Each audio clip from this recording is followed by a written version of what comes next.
extra, extra, read all about it. Welcome to the Empire's Recap, if we can even call ourselves that anymore. Today is a special episode to celebrate the beginning of what looks to be a long-lasting complication to our jobs. Welcome to the Hermits, and welcome to Herm Empires. One very important thing for Scott to do after Owen's visit is to actually name the llamas in the llama garden. Owen never actually told Scott their names, so he's just gonna make them up on the fly. A weird noise echoes around Chromia, and the sky erupts with magic, but nothing seems to have... Oh, there's a woman. She looks oddly familiar.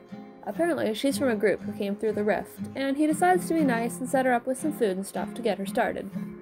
Ollie comes by, yelling about a man, and apparently the mystery guy, Joe, and mystery girl, Pearl, recognize each other. Ollie leaves the two of them in Scott's capable hands, and Scott takes them to see Joel, who has also found mysterious rift people. Joel gives them all a tour of Stratos, despite it being quite unfriendly to visitors. Scar and Green fall through a gap in the bridge, demonstrating this fact quite nicely. Pearl spots another one of her friends wandering around lower Stratos, so Scott flies down to talk to him. The man, Impulse, seems to recognize him, but Scott can't remember ever seeing a man who looks like that in his life. Odd. Scott leads his procession of strangers to Glimmergrove to meet Catherine and find out if she knows anything about their new visitors. She doesn't, but she does tell them about being a monster hunter. So much for a secret, Catherine. From there, they hop up onto the nether roof, and Pearl and Impulse seem to recognize Gem, too, but she doesn't seem to know who they are. Although she did know Pearl's name before Pearl told her. They meet up with Shelby and the Evermore, who points them in the direction of sausages. Well, given the name Sanctuary, it's probably the most fitting empire for some rift-stranded strangers. As they're walking over the nether rift to Sanctuary, they meet up with Flip and his strangers. There's a lot of new people. What are they going to do with all of them? Sausage seems to be having a bit of a crisis at the sight of Pearl. Apparently she looks like a god or something. Oh well. It's probably a coincidence. Well, that was unusual. The portal doesn't seem to have changed, but it appears they have some company for the foreseeable future. A new day dawns over Sanctuary, and recollections of the past day are a little strange. That fortune teller told him the crystals will help protect his family, and that protection might be needed soon after that note came out of the rift. He tells Bubbles about his plan, and she just tells him to let her eat the crystals. Well, she is an interdimensional being, she would know better than him. He puts out a couple of the leftover crystals with Eddie, and he's in his house when he hears voices outside his balcony. It's two strangers by the name of Corrales and Jevin. Sanctuary is for everyone, especially those who are lost, and these two came out of the rift. They're probably quite lost. He brings the two of them down to see the church, and one of them, Corrales, even seems to speak some Spanish. They have some fun, and the two newcomers admire all the buildings in Sanctuary. He even takes them to his wood farm, a behind-the-scenes tour, if you will. He tells them about the thunderclapping god in the sky, and about their son, Hermes. The entire conversation is laced in innuendo, and Corrales and Jevin are definitely not used to the conversations like that. They make their way over to the storage room, and Sausage starts putting together a gift basket. They'll need it if they're going to be exploring the Empires, and the two of them get rather enamored by Bubbles, as they should be. Eddie doesn't take to them quite as fast as they did to Bubbles, but that's his protective dad instincts for you. He makes sure to put Sanctuary's shield in the shulker when he gives them everything they'll need to protect themselves around these parts, and even takes them for a drink at the tavern. There's even more strangers in Sanctuary now. Joel, Flip, and Shelby have come over with their own rift strangers, who all seem to know each other, and have become well acquainted with the storage room. Scar has gigantic goblin ears to fly with, and Tango is wearing a witch's hat. The newbies come across Bubbles, and all adore her, which is only right, and one of the strangers looks very similar to False. So similar, in fact, they could be identical twins, if not for the difference in outfit. In an attempt to go visit the other empires, Scar accidentally goes through the wrong nether portal. It was very much not Scar safe. Finally, all the visitors have left, and Sausage needs to write this down. He notes down all the people he's met and everything he's observed about them. This could be useful information in the future. Now time for some reconnaissance work. There's some new people on the nether roof to learn about, and that includes... Santa Perla? But she doesn't recognize him. He has a little crisis, but Scott talks him down, and it's probably just a coincidence anyways, right? Yeah. He tries to follow Pearl, Jevin, and Corrales through the portal to the ancient capital, but gets sucked away by a vision. A place with a giant beanstalk, a ducky banner, and crystals in the sky. If you watched Season 1, you might recognize this as Gilded Hilanthia, Empire of Pearlescent Moon. He ends up taking Jevin and Corrales over to see Pirate Joe, who has found strangers of his own who agree to join his crew. Said crew attempt to kill Shelby, but she easily flies away. He has a chat with the crew once Joey's distracted and tells them they're always welcome at the Sanctuary Inn. Now that everyone is spread out and exploring the lands around them, Sausage gets back to Sanctuary and takes it upon himself to fulfill his guests' suggestions. First, he puts up a sign in front of one of the nether portals saying non-scar safe, and then gets to work on a proper stairway up the mountain to the nether roof access portal surrounded by new houses nestled into the mountain. He might need them soon with the new residents of the Empires. He has updated his book with the new people he met from his reconnaissance. They seem very interesting. The plan for today was to try and build up the Goblin City, but an earthquake shook the lands and Whip needs to check on his neighbours. Who knows what could have happened? He runs into Animalia to find a strange man talking to Lizzie, who claims to have come from the Rift. He seems very confused and doesn't even know who Gary and Sniff are. They give him some somewhat suspicious milk, and he calms down enough for them to question him about their respective adventurers. The man seems to know nothing at all, so Whip takes him to the Goblins as Lizzie holds down the fort in Animalia, and gears the man up with a set of diamond armour. The man, Impulse SV, wants to do something in return, but doesn't have much, and Whip suggests stealing some gold from Stratus. What a great way to introduce yourself to the local god, yeah? See, right over there is a lot of gold. He shows Impulse Stratus and what exactly they're after, and leaves him there after he visits the nether roof and meets with Catherine, Lizzie, and Jem. They introduce themselves to Grian and Scar, two Rift newcomers hanging around Joel, and the group ends up meeting up with Shelby and some strangers in Sanctuary. The storage room is lightly pillaged before Sausage himself arrives, with two new strangers in tow. Some of the group head over to visit mess with Tumbletown. The sheriff is somewhat annoyed that his visitors are being trailed by Whip and Joel, and when Grian arrives it only gets more fun, not for Jimmy though. The group wander around Tumbletown until Grian realises he should probably check the rift, see how long term this visit is.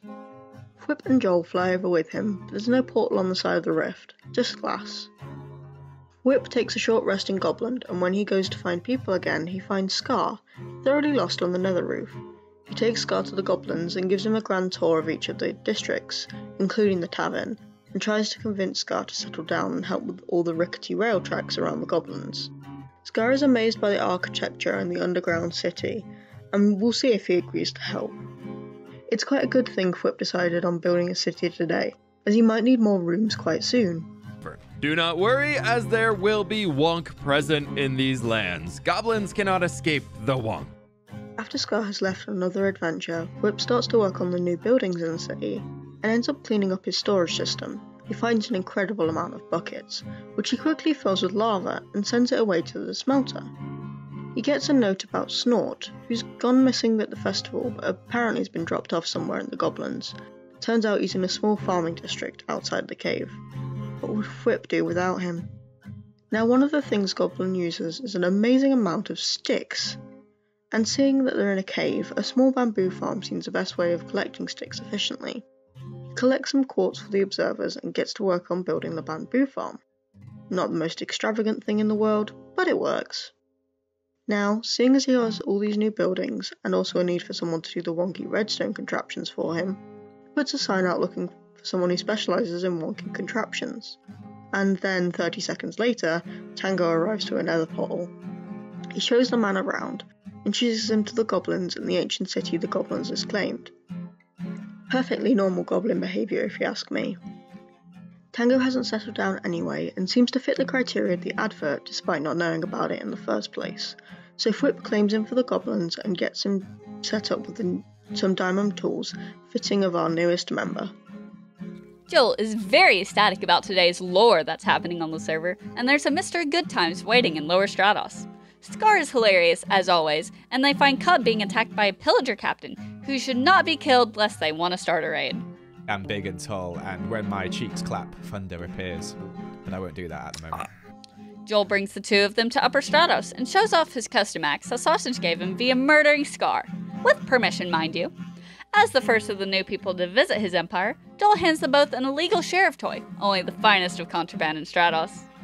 A few others arrive, including Grian, who he also hands an illegal toy, just for both Grian and Scar to dive to the minor holes in the ground. Stratos isn't very friendly to non-winged folk. He finds the two of them back at spawn and gives them some lightly used elytra so it doesn't happen again. Trying to get them both back to Stratos, he takes them to the ancient capital, where Grian soon starts borrowing what he wants from Pix's storage. On Hermitcraft, we have an arrangement, you see, and it goes a little. I found the diamonds. Nice. You've not just taken his diamonds. The poor man. He takes them to steal from Sausage's storing room and ends up leaving them there to try and save the toys. Try, as Joel ends up dying as he hits the ground and respawning back at spawn. Once he's gotten his stuff back, Joel and Flip take Grian, Scar, and Tango to go see the toy sheriff himself. Joel and Grian, of course, make it their mission to annoy the hell out of Jimmy, and the group all admire the brilliant wallpaper Joel surrounded Tumbletown with. Seeing as the hermits will be staying for a while, Joel better restock his toy shop for all the new customers, and he's very excited for what this crossover will bring. Despite the weird noise Jimmy hears in Tumbletown, it appears to be a perfectly normal day. However, he gets a visitor in Tumbletown in the form of Good Times with Sky.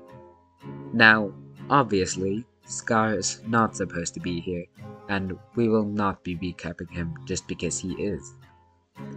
Scar is now here, apparently due to Grian and just messing with things beyond human comprehension. But Jimmy welcomes him to Tumbletown and gives him a tour. Scar finds the deputy badge, and Joel and Philip fly in, just as he takes it off the wall, and there's a bit of a scuffle between Joel and Jimmy. Scar returns to the badge, and Grian announces his presence via horn just as Jimmy is going to start the tour again. Grian, of course, will never miss an opportunity to mess with Jimmy. Jimmy tries to convince Scar to stay on his side, as everyone else currently in Tumbletown is definitely not. Tango meets them in the Tumbletown tunnel, and it's the Ranchers' reunion. They are so excited to see each other again. The gang poke fun at the wallpaper surrounding Andy's room, and Tango is just accidentally breaking the law. That doesn't stop him, and it also doesn't stop the others from reading the law and poking fun at the fact there's no law against any of the stealing the hermits have done. The group leave to go explore the other empires and test the rift to see if they can actually go home. Scar comes back to Tumbletown though, and the two of them sit down and have a talk about Woody. It's actually a very respectful talk. Scar decides he wants to live in the Tumbletown train, which does mean that the railroad will have to be completed very soon. He breaks one of his own laws letting Scar wear the hat, but nobody was around to see, so it's fine. Jimmy goes and collects a bunch of materials for the new train and leaves them for Scar whenever he wants to build the train. Pix is in Tumbletown, and apparently he's taking measurements of the artwork that is the walls around Jimmy's base. Jimmy, of course, is upset, but Pix uses his status as the lawman and resident archaeologist to convince him that the walls will have to stay up. It is an emotional time for the sheriff. Pixel Riffs might have to take his attention off the past for a bit. The present needs it in spades. The hermit Doc M77 arrives in the ancient capital on Snout, and Pix welcomes him with enthusiasm and only minor annoyance over how complicated his life is about to be. You and us both, Mr. Riffs. He shows Doc the Froglight Orchard and the roaming dodos, and for coming all the way out here, Doc gets a special advancement for free. Pix shows his guest around the capital, through the museum and down Main Street with the angel statue and the storage tomb. Doc compliments the block swapper labels, finally someone who appreciates his redstone, and Pix points the hermit in the direction of his Hersign Mount's proper home, Gobland. Now, with the hermits on Empires, it's time to finish unfinished projects. Don't want the backs of builds left undone. Pix wants to turn his entryway facades into proper buildings, but to do that he needs a lot of copper, and aged copper at that, so welcome back David. David is a machine that Pixel Riffs has developed and refined across dimensions that automates the copper aging process. And yes, the name is because everyone names their copper aging setups David, especially in a field. All Minecrafters are classic literature nerds, I guess. However, redstone work of David's size requires a lot of components. Pix needs slime en masse, and what better place to get it than Animalia? Lizzie is willing to trade him lots of slime for lots of froglights to match her new villagers, and they trade rumors about their guests. After that are honey blocks from Dawn. The princess herself is busy elsewhere, but Pix finally meets the legendary Apollo and promises him he's paying for the goods. He uses past trades as the price point for swapping frog lights for honeycomb and honey blocks, and hopes the princess accepts the trade. She started using weapons now. Digging out space for David requires both a beacon and upgrading both pickaxes. He's a big boy. Historian Pix becomes Engineer Pix for a bit, explaining how each circuit isolates a block until fully aged and then sets it out to be collected by the flying machines. A few quality control tests and adjustments, and David is 1/10 complete. Join us next week for more chaos and shenanigans. Thank you for watching, and thanks to everyone for helping out with the project. Check them all out below.